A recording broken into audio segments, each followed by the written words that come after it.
የብልጽግናው ፕሬዝዳንት በ3 ቀን ጨርሳቸዋለሁ የፋኖ ኃይሎችን አትፍሩ ብለው በ3 ቀን ሊጨርሱት ቃል ይገቡለት ፋኖን የማጥፋት ዘመቻ ድፍን 3 ዓመታትን ሊያስቆጥር ወራቶች ብቻ ቀርተውታል።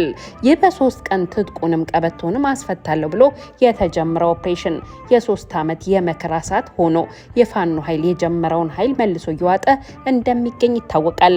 ፋኖ ከተሞችን እየተቆጣጠረ ወደፊት እየገሰገሰ ይገኛል። ያ የትምክህት ቃል የተጀመረው ውጊያ 4 ኪሎን ዙፋን እያንቀጠቀጠም ይገኛል። ያ ሁሉ ድሮን፣ ያ ሁሉ ታንክ፣ ያ ሁሉ ፕሮፓጋንዳ በጎጃምና ጎንደር በወሎና በሸዋ ገበሬ ተንበርክኳል። በጎንደር ቀጠና የተቀጣጠለው ትንቅንቅ ወደ ጎጃም ተሸጋግሯል። ፋኖ ቃል ኪዳኑን አድሶ ወደ ኋላ ላይ መለስ ወስኗል። የፋኖ ኃይሎች የክልሉ መዲና ባህር ዳር ዙሪያ መቆጣጠራቸው የተሰማ ሲሆን በክልሉ ደብረ ታቦር ከተማ በሁለቱ ተፋላሚ ኃይሎች መካከል ከባድ ውጊያ እየተደረገ ሲሆን የፋኖ ኃይሎች ከተማዋን መቆጣጠራቸው ተነግሯል። በከተማዋ በርካታ የድሮን ጥቃት መፈጸሙንም የመረጃ ምንጮች ተናግረዋል። ቀዳሚው መረጃችን ነው። አዲስ አበባ የአማራና የትግራይ ተወላጆች እንዲሁም የኤርትራ ዜጎች እየታፈሱ ይገኛሉ። የአዲስ አበባ ፖሊስ፣ የመረጃና ደህንነት፣ የፌዴራል ፖሊስ፣ መከላከያ በጋራ እያደረጉት ባለው በዚያ አፈሳ በርካቶች በቁጥጥር ስር ውለዋል። ወቅታዊ ነው በተባለለት በዚያ አፈሳ በርካቶች ከመያዛቸው በተጨማሪም አንጋፋው ፖለቲከኛ በቁጥጥር ስር መዋላቸው ተሰምቷል። ሌላኛው መረጃችን ነው። የአሜሪካው ሴናተር ጂም ሪች ኢትዮጵያ ለሱዳን ፈጥኖ ደራሽ ኃይል ማሰልጠኛ ካምፕ አቋቁማለች ሲል ሮይተርስ ያወጣው ዘገባ እንዳሳሰባቸው አሳውቀዋል። በሱዳን ቀውስ እጇ እንዳለበት የምትታማው ዩናይትድ አረብ ኤምሬት የቀረበባትን ክስ ውድቅ አድርጋለች። የተባበሩት አረብ ኤምሬት ለሱዳን ፈጥኖ ደራሽ ኃይል ድጋፍ በማድረግ ክስ ቀርቦባታል። ይህንን ተከትሎ የተባበሩት አረብ ኤምሬት ለሱዳን ፈጥኖ ደራሽ ኃይል የተለያዩ ድጋፎችን ታደርጋለች መባሉን አስተባብላለች። ሌላኛው መረጃችን ነው። ሰላም ጤና ይስጥልኝ ክቡራትና ክቡራን አድማጭ ተመልካቾቻችን፣ ከላይ ባርስተ ዜና ያሰማናችሁንና ሌሎች ተጨማሪ መረጃዎችን ይዘናል። አብራችሁን በመቆየት እንድታደምጡን በትህትና በመጋበዝ ወደ ዝርዝር መረጃዎቹ እሸጋግራለሁ። ይህ ኢትዮ ዜና ነው። አብራችሁን ቆዩ። የፋኖ ኃይሎች የክልሉ መዲና ባህር ዳር ዙሪያ መቆጣጠራቸው ተሰማ። በክልሉ ደብረ ታቦር በሁለቱ ተፋላሚ ኃይሎች መካከል ከባድ ውጊያ እየተደረገ ሲሆን አገዛዙ በከተማዋ በርካታ የድሮን ጥቃትም መፈጸሙን የመረጃ ምንጮች ተናግረዋል። በከተማዋ እንቅስቃሴዎች ሙሉ በሙሉ መቆማቸውና ተቋማትም መዘጋታቸውን የመረጃ ምንጮቹ አመላክተዋል። ምክትል ጠቅላይ ሚኒስትር ተመስገን ጥሩነህ ደግሞ ጠላቶቻችንን እንደ እንክርዳድ እናራግፋቸዋለን ሲሉ ዝተዋል። አማራ ፋኖ ብሔራዊ ንቅናቄ ባለፉት ጥቂት ቀናት በክልሉ በርካታ አካባቢዎችን መቆጣጠራቸው የታወቀ ሲሆን በዛሬው ዕለትም የካቲት 4 2018 ዓ.ም የባህር ዳር ዙሪያ አካባቢዎችን ተቆጣጥረዋል። የንቅናቄው እዝ ቴዎድሮስ እዝ አመራሮች እንደተናገሩት ፋኖ በዛሬው ዕለት ከሌሊት ጀምሮ ባህር ዳር ከተማ ዙሪያን መቆጣጠራቸውን አሳውቀዋል። ፋኖ ኃይሎች ቁጥጥር ስር የገቡ ጭስ አባይ፣ ጎንባት፣ እንደሳና ዴንሳ እንዲሁም ዳና ማርያም ናቸው። በባህር ዳር ከተማ ሰሜን ምስራቅ አቅጣጫ በቅርብ ርቀት ላይ የምትገኘው ሐሙሲት ከተማም ከትናንትና ጀምሮ በፋኖ ኃይሎች ቁጥጥር ስር መግባቷ ነው እየተሰማው። ይህንን ተከትሎ በባህር ዳር ከተማ ከፍተኛ ውጥረት መስፈኑም ተነግሯል። የብልጽግናው አገዛዝ በበኩሉ ወታደራዊ ስምሪቱን ከማጠናከር ባሻገር ተከታታይ የድሮን ቅኝት እያደረገ እንደሚገኝም የዜና ምንጫችን ዘግቧል። ኃይሎች ቁጥጥር ስር በገባቸው የደቡብ ጎንደሯ ዋና ከተማ ደብረ ታቦር ዛሬ በመከላከያው ጦርና በፋኖ ኃይሎች መካከል ከባድ ውጊያ የተቀሰቀሰ ሲሆን በከተማዋ ከፍተኛ ቁጥር ያለው የድሮን ጥቃት መፈጸሙንም የአካባቢውን ነዋሪዎች ዋቢ አድርጎ የዜና ምንጫችን ዘግቧል። በከተማዋ ሙሉ እንቅስቃሴ መቆሙንና ተቋማትም መዘጋታቸውን በዜናው አክሏል። የፋኖ ኃይሎች በከተማዋ ያገዛዙን የጦር ምሽጎች መስበራቸውንም አሳውቀዋል። ከፍተኛ ጉዳት ያስተናገደው የአገዛዙ ኃይል ሜካናይዝድ የታጠቀ ተጨማሪ ኃይል ከባህር ዳር ደብረ ታቦር እያስገባ እንደሚገኝም የታወቀ ሲሆን የፋኖ ኃይሎች በበኩላቸው በጉዞ ላይ ባለው ኃይል ላይ አለም ስጋ አካባቢን ጨምሮ በተለያዩ ቀጠናዎች ላይ ተከታታይ ጥቃት ማድረሳቸውንም አሳውቀዋል። ከተማይቱ ነዋሪዎች እንደሚሉት ከደብረ ታቦር ማረሚያ ቤት አካባቢን ጨምሮ በተለያዩ የከተማው ስፍራዎች ላይ የተኩስ ድምጽና ፍንዳታ እንደሚሰማም ለዜና ምንጫችን አክለው ተናግረዋል።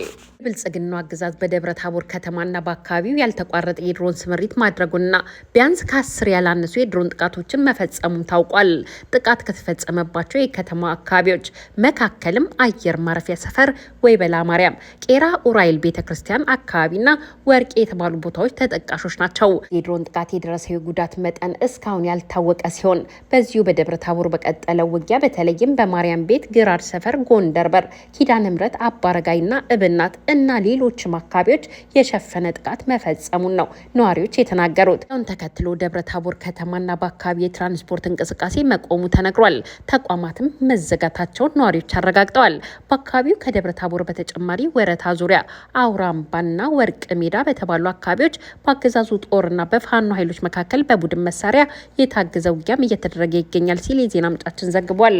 በእነዚህ አካባቢዎች እየተደረገ ባለው ውጊያም ከፍተኛ ሰብአዊና ቁሳዊ ጉዳትም ተመዝግቧል። በእንዲህ እንዳለ የባዴን ብልጽግና የሰላምና ደህንነት ቢሮ የፋኖ ኃይሎች ወደ ደብረ ታቦር ከተማ መግባታቸውን አረጋግጧል።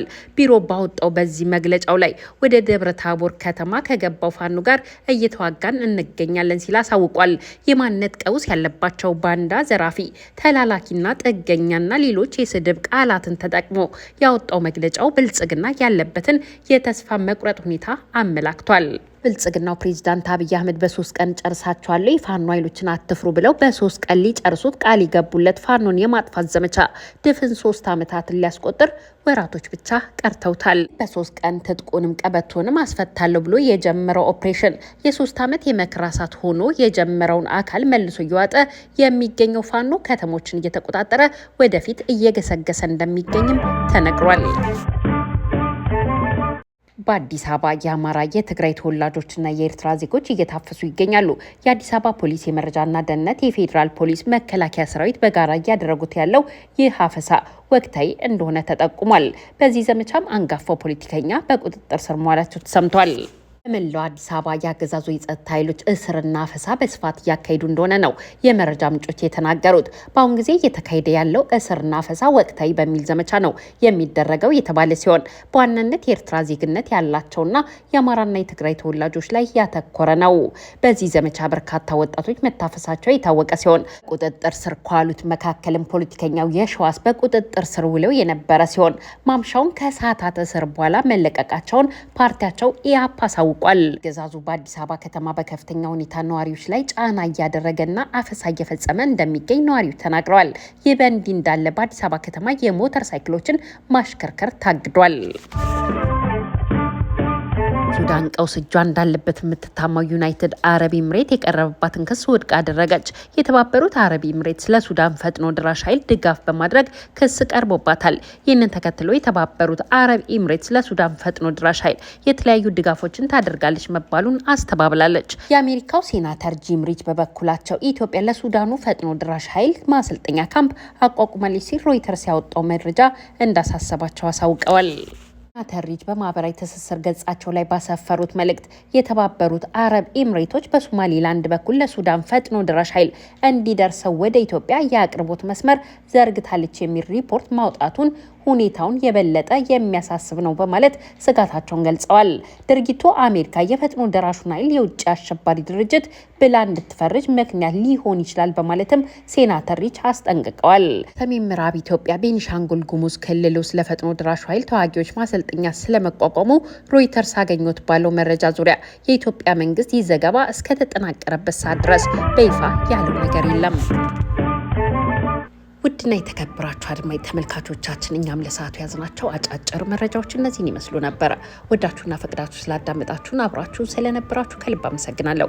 ለቤታችን አዲስ ከሆናችሁ ሰብስክራይብ፣ ላይክና ሼር በማድረግ ቤተሰብ እንድትሆኑን በትህትና በመጠየቅ እሰናበታለሁ። ሰላም ለኢትዮጵያ፣ ሰላም ለሰው ልጆች ሁሉ ይሁን። ቸር ያሰማን። ሻሎም